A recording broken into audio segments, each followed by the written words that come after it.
Hello po, magandang hapon. Update po tayo dito sa unit ni Ma'am. Ayan. Ongoing po yung ating painting works. Picture natin. Ito po yung tawag dito. Ito po yung in-order ko sa Lazada na gold na pintura. Meron po kasi niya sa hardware na malabnaw. Hindi po maganda yung finish niya. So, sa Lazada lang pala, diba? So, share ko po yan sa inyo once na na-upload ko po itong video ko. Ayan. So, ang ating pintura dyan is QDE po yan na white. Ang kulay po ng 1x2 is white. Tapos yung pinaka-frame is black. Ayan po. May nawala na isa dito, oh. Ayan, oh. Ayan, oh. Kulang ka. Nandun. Okay, sige. Walang kapit ka naman eh. Oo. Yun, nawala yung isa doon. So, again po, sabi dun sa comments, ang pangit daw kasi may poste. Mas pangit po to kung walang kuryente. Diba? Ganun po talaga. I-consider natin yung mga bagay-bagay. Hindi po porket may nakaharang dyan is pangit na agad.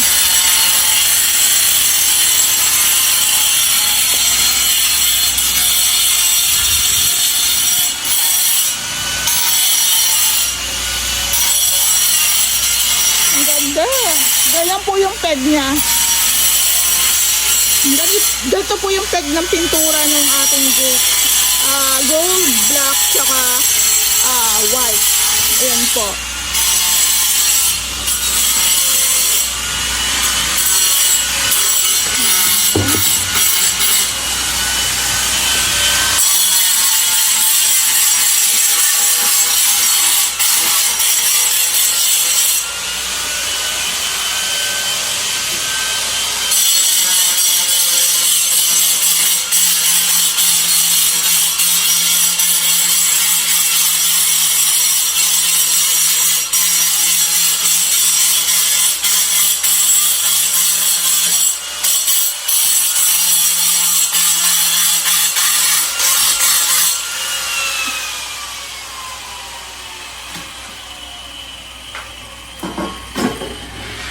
Brad, isa lang yung kulang, di ba?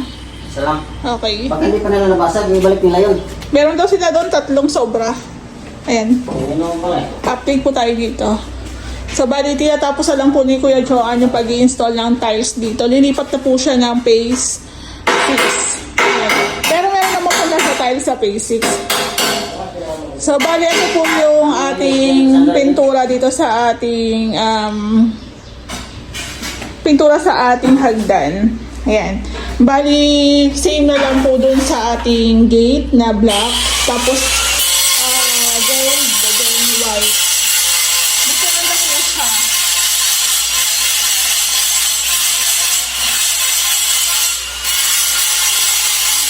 Ayan.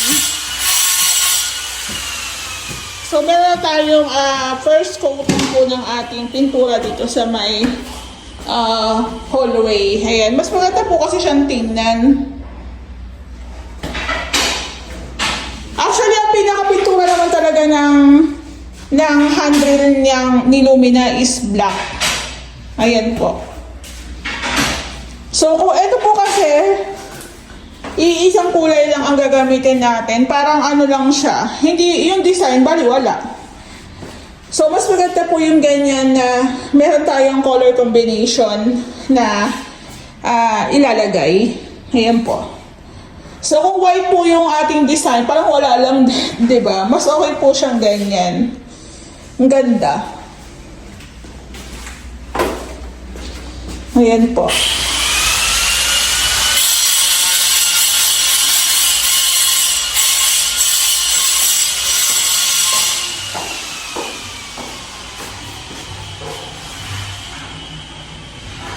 So, bali, ang pinakakulang na lang po dito is touching saka yung iba pong mga accessories na i-install natin. Yung iba po dyan is retouching na lang ang kulang.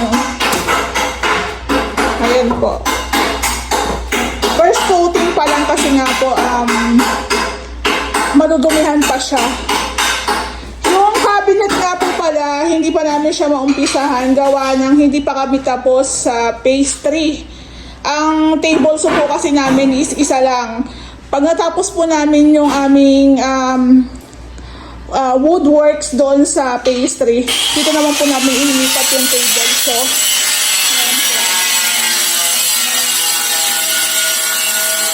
tapos hindi na part.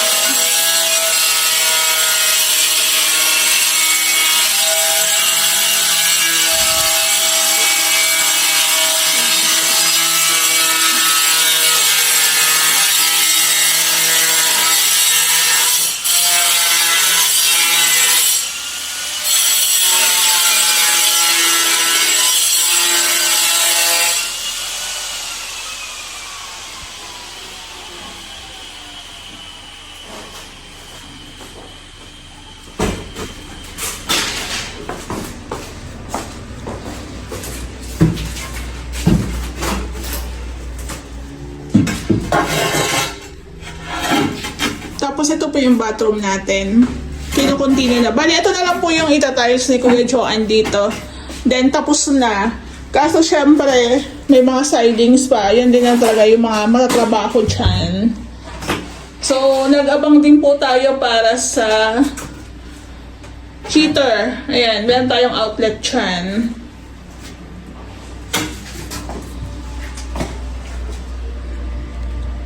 Ayan. Ito yung nawala. So, kaya yung ating kitchen cabinet po, panghuli na po talaga yan gawa ng yung ating mga tools nasa pastry pa. So, yun din po yung hindi naman sa problema. Kumbaga, yun din po yung kaya napipending din yung gawa minsan sa dami ng trabaho. Tapos, yung mga tools is hindi naman po ganun karami. Pero madali lang naman pong ikasa yung ating cabinet. Maliit lang naman po itong ating kitchen area. Ayan po.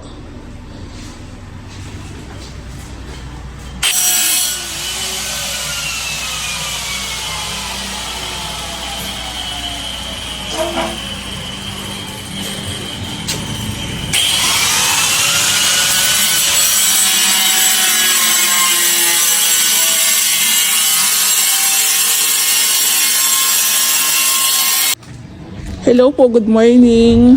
Good morning. Update po tayo dito sa Unity, ma'am. Ayan. So, bali napansin ko yung ating deco stone is nalagyan na po siya ng sealer. Yung sealer, ayan. Tapos, napinturahan na rin po ni Kuya Joseph yung ating mga grills dito, tsaka yung ating gate. Yan, sinisira na ni Ray yung ating main door. Hindi po mabuksan. Char, yan, okay na. Ayan po. So, yung deco stone natin na medyo parang maalikabok ang itsura. Tapos, medyo light ang itsura. Pag nalagyan mo siya ng sealer, nagiging wet look na siya. Tapos, ayan, nakikita na po yung pinaka-design ng deco stone. Ganda. Tapos ayan nga po, yung moldura ni Sir is white na lang. Ayan, okay din. Mas preferred namin ni Kuya Joseph ang kulay puti. Ayan po. So, ang ganda. Ayan. Ayan po siya. Ayan. Ang ganda na. Ay, tawagin mo yung dalawa noon. Patakapit ko mo yung kapal. Ayan.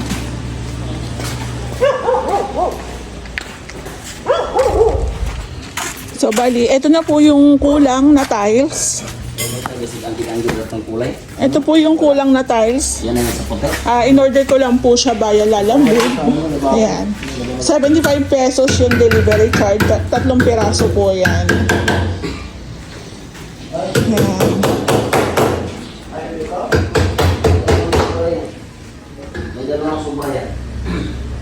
Tama rin ako.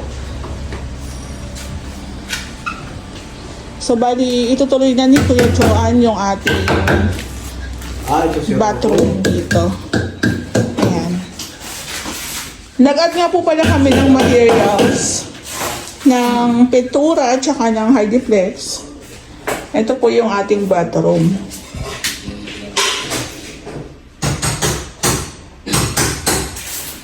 Ayan.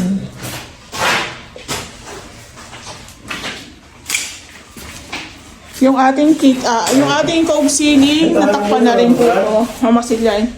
Okay na So, paano gagawin mo? Ito na nga, ano yun mo? Itirahin mo? Saan ba to? Mamasilyan mo. Lalim ng hagdan. Ay, So, bali, pwede na rin pong ituloy ni Kuya Joseph yung pagmamasilya dito sa ating mini cove. Ayan, nasaraduhan na ni Kuya Toto kahapon.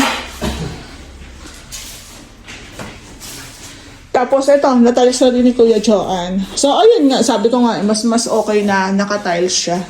Natapos na rin po pala to. Ayan. Ayan po. So, mas okay. Nabuo natin yung tiles dito. So, bali nag-add po yata kami apat na piraso, no? Apat na piraso, meron po kasi nito sa bahay na sumobra. Binigay sa amin ni Ma'am sa Pay 6. Yung ibang material sa binibigay sa akin na pwede namin magamit, ayun, tinatambak ko lang muna sa bahay. Ayan po. Yung, sir, pag napanood niyo po ito, yung cabinet po natin dito, tatapusin lang po ni Ray yung sa pastry. Dito naman po namin ililipat yung table, so yung gamit namin pang cabinet. Tapos, sa Pay 6 naman po namin ililipat din yun. Pagkatapos naman po dito. Kaya pahintay-hintay lang po yung cabinet natin. Kasi isa lang po yung tables namin. Ayan po. ano ang laki yung ano? Ayan. Yung lapat yung ano? Kaya itong materialis namin na pang cabinet, hindi pa po namin siya nagagalaw. Ayan po. Yung pintura po dito sa unit ni Sir is first coating pa lang, gawa ng may mga gagawin pa para hindi rin po talaga kami magpaulit-ulit ng ating pinakagawa. Ayan, tawag ito, manipis pa ang aming pinaka pintura dito. Sir, pingatan mo yung rep Ganda yan, oh. Brad, ingatan mo, Brad, ha? Brad, ingatan mo, ha? Ingat natin kasi hindi. Oo. Paglulit yung gila. Tapos dito po sa may harap, ang ganda, linis. Ayan po, nakaraan, nakita nyo madumi-dumi. Konti-konti na rin po namin nalilinisan. Oo. Lagyan na ng grout. Ayan. Kailangan lang po yan i-spray. Kaya po sa pinakagawa namin, pagpasensya nyo kung nakikita nyo minsan madumi. Kasi nga, wala kaming option, hindi kami pwede magtambak sa labas lahat ng mga basura namin. Pwede namin yan itambak kung pwede na namin ipahakot. Kung ihahakutin na, parang gano'n. Pero kung hindi pahakutin, dito lang po muna sa unit. Ayan, Grout naman yung good. ipapag-tile grout na daw ni Ray.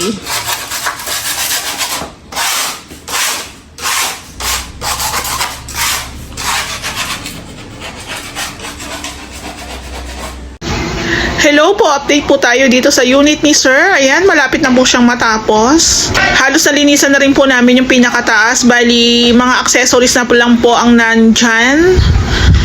Then, napinturahan na rin po halos buong unit. Then, mag-retouching na lang po tayo dyan. So, bali, ito pong unit ni Sir is hindi pa po namin nagawa ng cabinets. Kitchen cabinets po. Yung aming table so po kasi is nasa pastry pa. Papatapos po muna namin yung aming cabinets doon. Tapos, dito nga po pala sa bathroom ni Sir, pwede na rin po namin ituloy yung ating pag-i-install ng tiles. Ayan. Tapos yung ating cove ceiling dito sa dining is natapos na rin po siyang sarhan, then meron na rin po siyang masilya. Ayan, kitchen cabinet na lang po ang kulang dito, then tapos na rin po siya. Then pag-i-install na lang po ng mga accessories. Then final retouching na po tayo. Tapos linis-linis na lang po kami. Ayan, ang ganda. Parang bigla po siyang lumaki. Ang ganda. Napakasimple lang po nung aming color combination pero bumagay po lahat. Yung gate po ni Sir, actually yung pinaka-design po talaga namin is horizontal po talaga yung kanyang design ng gate, pero nag-design si Sir na patayo na lang po daw para maiba lang yung pinaka-design. Okay naman po siya. Ayan. Actually, mas okay nga din po siya kasi hindi po siya parang aakyatan kasi nga syempre naka-vertical po yung ating mga metal tubular. Ayan po. So, ang ganda. Pati yung ating moldura is kulay white. Bumagay po sa kanya. Ayan. Ang ganda. Bali, drainage na lang po yung gagawin namin dito. Welding works namin is drainage na lang po. Tapos, papahakot ko na rin po yung basura para mas maganda na siyang tingnan.